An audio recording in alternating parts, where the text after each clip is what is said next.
Let's talk about how to handle money from the perspective of Chinese metaphysics.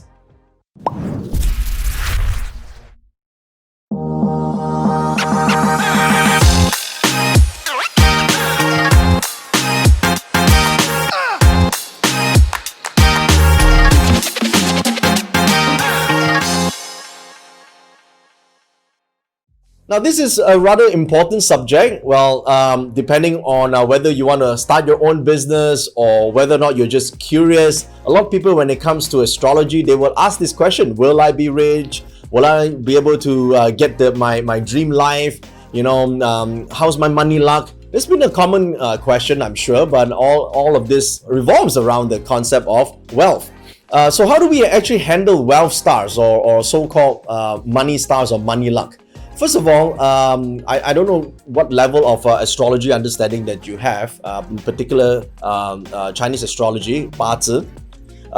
There is a star called the wealth star. Okay, and in fact, there are two types, the direct and indirect wealth star. Now, I'm not going to go into technical aspects of this, but I can generally explain to you that this star does represent how someone would handle or manage their wealth related matters.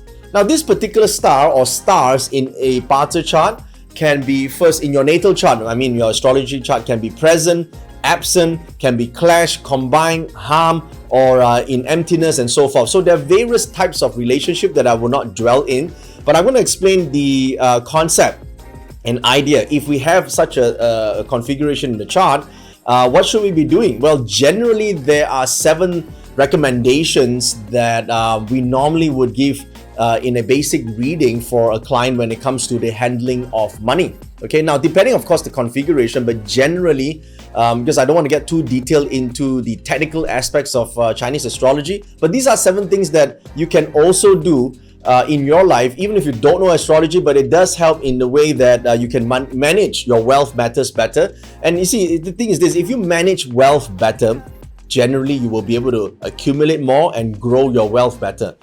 A lot of times when people say they don't have money or they don't have wealth, is a result of bad management, not just bad opportunities. Okay, a lot of people will just blame there's no opportunities in life. In fact, there are a lot of opportunities, but because we don't manage our resources, which is wealth, well enough, we tend to lose it. It's easy to be cheated by other people, or it becomes a scarcity thing, right? So, there's not enough, so I have to keep it, I hog it, and I'm not going to spend it wisely. Because at the end of the day, when we say we want to maximize our resources in life, people will say, I want to maximize life, I want to maximize the opportunities. Well, wealth or money, it's one of your resources in life. Maximize doesn't mean just throwing it away and recklessly spending. Maximizing money means you're putting your money or your wealth into good use. Well, good use could be helping other people, helping build your community, or improving yourself, bringing joy and comfort to your family, healing others. There could be many reasons, okay? But a lot of people don't maximize it. They just some of them hold on to it as if it's like, oh, there's not enough. So that scarcity thinking doesn't allow the money to be maximized to improve life matters. Some people, because of bad management, they obviously are not able to get more of it because every time the money comes in, they can't save money, right? I mean, how many of you guys have experienced, I put in the comment section, that you seem to be making pretty good income, but at the end of the month, there's no cash. Where's all the money going? And someone will tell you, oh, my astrologer say I can never save money. Oh, it's my life. No, it's not. It's just the way you manage money. So in a chart, of course, that could mean that there's a certain star, like what we call a Rockwell star or a clash of the wealth chart, that indicates there's such a bad financial habit. So to change it is not to change your astrology chart, not to wear a pendant or put a lucky object next to your bed. It's not that. It's about changing the way you handle money. So I'm going to share with you 7 ways in which you could consider to help you manage or handle your wealth or money better. The first way and the first method or the first idea is the most important, is perception of money. Okay? Now, in astrology, the way we read it is the configuration of the wealth star in relation to the chart. Okay, now I'm not going to dwell into complicated matters. What it means is how well does wealth is wealth perceived by this individual? Because I give an example. When I say rich people, what comes to mind when I say rich people to you?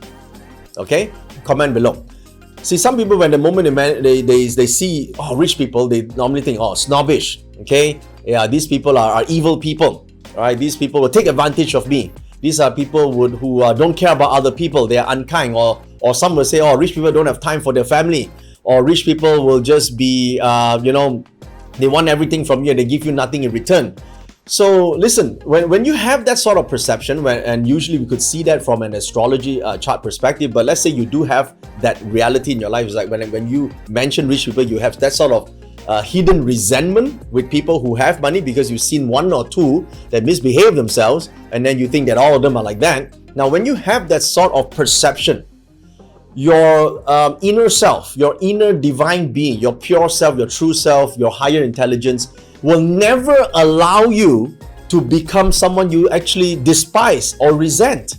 So when you have that sort of inner voice that every time you see rich people, you just hate them, then how will you ever become rich yourself?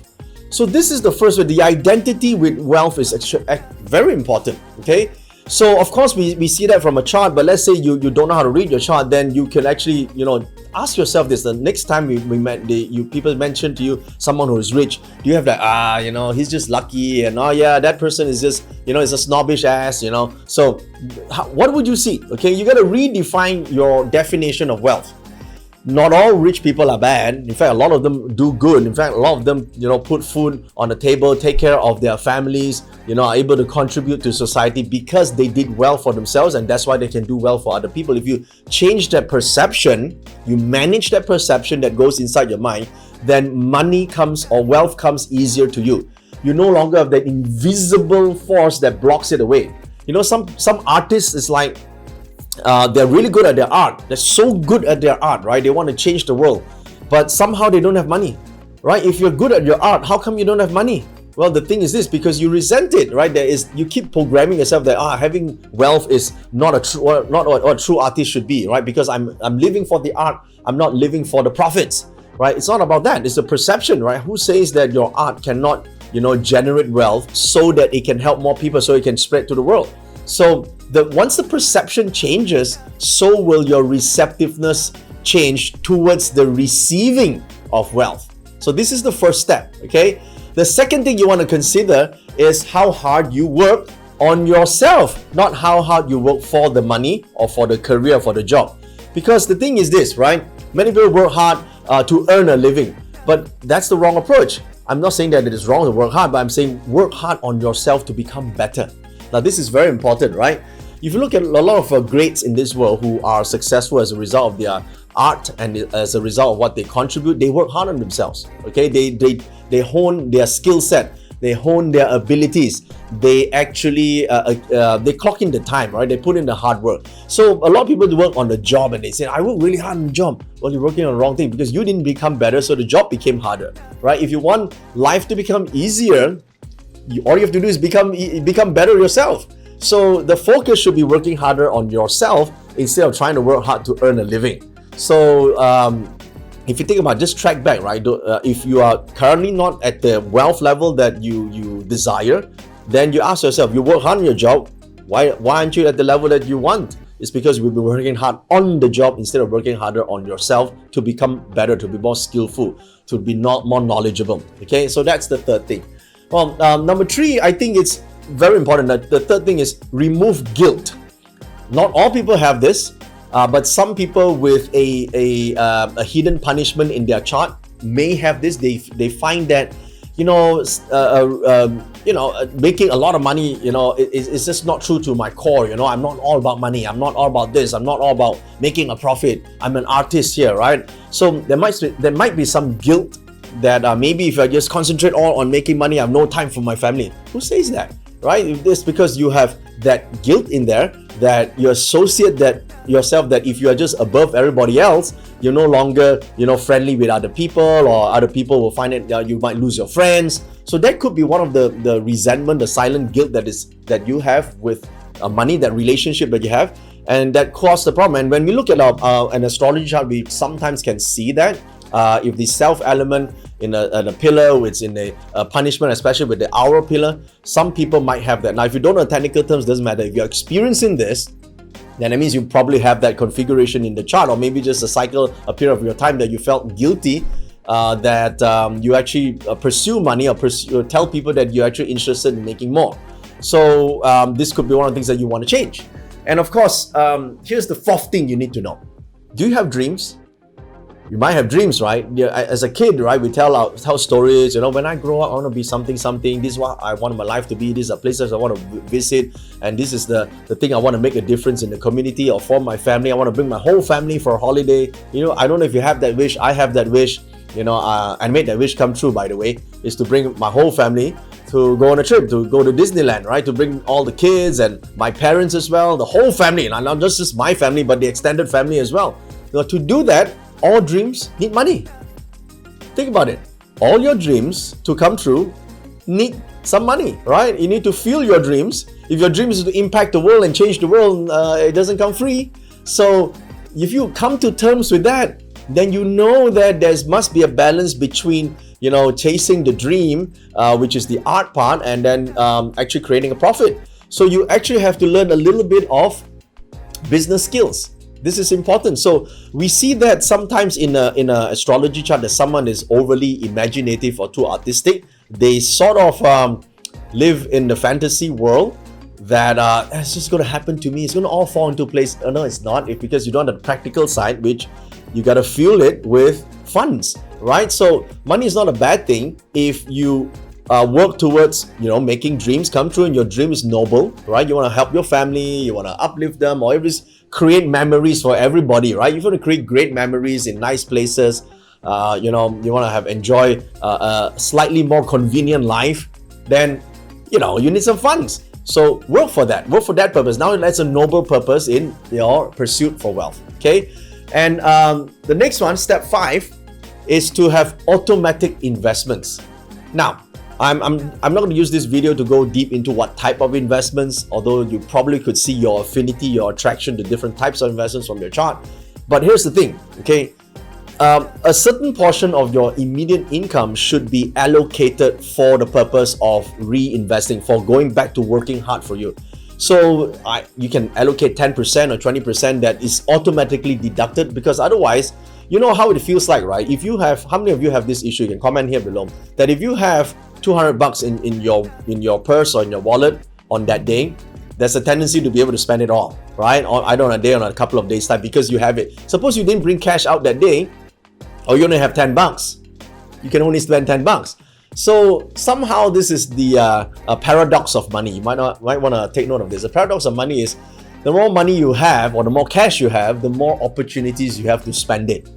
The less cash you have on hand, the less opportunities you have to spend it. That's the paradox. The more money you have, the more opportunities you have to lose. If you have no money on hand, no cash on hand, then you have lesser chances of losing it. Now, I'm not saying that you lose your money with cash on hand, but if you wisely allocate 10-20% or maybe more, if you're more comfortable with it, to investment. Now, what's on investment? That is a different video. If you would like that video to be filmed, you can put in a comment here and let me know, and then maybe we can come up with a video just for that. And in general, anything that can help you improve either your lifestyle, your knowledge, and your ability to serve other people would be a good idea. Okay, so that is guaranteed returns, because you increase your knowledge and increase your capacity. That would be a good way to allocate some funds for that. Okay, if you don't allocate for that, you will spend it anyway. There'll be an opportunity for you to spend it anyway. So you deplete everything. So if you allocate, like you pre-allocate like 10-20% for a fund that you will invest when the opportunity arises, and they will arise, of course, then you have something that needs to go out to make harder to generate returns for you. Okay, so you may say, yeah, but there's no guaranteed return. Well, different, of course, with knowledge of what to invest in, there will be guarantees of return. Or even if you do some basic studies of buying the index stocks over a long period of time, you also get returns. If you invest in your education, your knowledge, that's 100% return, because whatever you learn is yours forever, and you can use that to generate 3 times, 5 times, 10 times, even 1,000 times returns, because it's now knowledge that can be applied. So this is a very important allocation. Now, you may say, yeah, it's so easy. I already know about it. Well, if it's so easy, are you doing it? That's the other question. A lot of people are not doing it. That's the problem. Okay. Now, the 6th thing you want to do is find out how you can make a difference in your career or in your job or in the business, add more value to make a difference. You gotta have an impact, gotta make an impact, okay? If you don't make an impact, it's very hard to increase money, okay? If you're having money, you're using it to make an impact, that's fine. That's why some people use some form of their money to create a better experience for their customers, for their clients, because they want to create the experience, they're adding value. So if your money is going to good use, right, serving more, right, if you're able to serve more and do more, generally the money comes back to you, because what you created is not just a client, not just a customer, but you have created a lifetime follower or fan.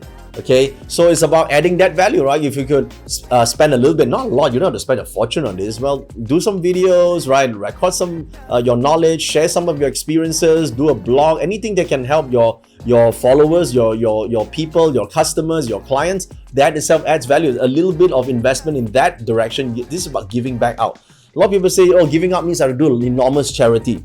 Well, not exactly. I mean, come on, right? That's for the big boys to do, but you're just starting out. Well, why don't you just put a little bit back to make your group of people who are supporting you a little bit better? Not just giving money away, but making their experience better, help improve their knowledge, help solve their problem. So maybe your knowledge is useful for them. But even if you want to give things out for free, it requires money, right? So because for example, we create videos. Even this is filmed on my webcam right now in front of my desk. Someone else out there is helping me, quickly edit this, and that requires payment too. So a little bit out, this video is free, of course, but this is how we add some value to other people. You don't have to do a lot, but do some, because over time this builds a lot of good reputation and good connection with other people. So try that. That's number 6. And number 7, don't be afraid to ask for better rewards. Okay, I think this is important. Don't be afraid to ask for better rewards, because how you handle money is because sometimes you don't feel that you are worth the value. I think if you value your own time and you value your efforts, I think you should, have the courage to ask for a bit more when you are already giving so much. Don't be afraid to ask, because some people are very shy to ask, especially, Asian communities. It's not nice to talk about money. But if you've done your all and you give out the best, you contributed, and when it's time to get payment, and it's time to write the proposal and ask for a price increase, go ahead and do that. You earn the right to do it. Okay, you earn the right to do it because you've given value. So number 7 is very important, because a lot of people don't get more. It's because that's how they handle money. They think that they can pay more, but they can't get more. They're not, it's not nice to charge more. No, if it's of great value and you have mouths to feed to, and you have people you want to take care of, and you have charities you want to support, you have communities that you want to make an impact in, therefore you can ask for it. Okay, ask for the fees and the rewards that you deserve. This is very important. Okay, so these are the 7 things that you can do. And of course, from a metaphysics perspective, you can see in the chart, you can recommend directly. But if not, I'm sure they can relate to some points in your life. One of these might be useful for you, or maybe a couple of these might be useful for you to change how you handle money. I hope you enjoyed this video, and if you did, please click on the like button and share your views and your comments on how you handle money with us right here. And tell us what other videos that you would like me to film. Me and my team will work on that and do the best to film the next couple of videos just for you guys. And don't forget to share this video with all your friends, subscribe to the channel, and hit on the bell icon to get notification every time we release a new video. Thank you so much for watching.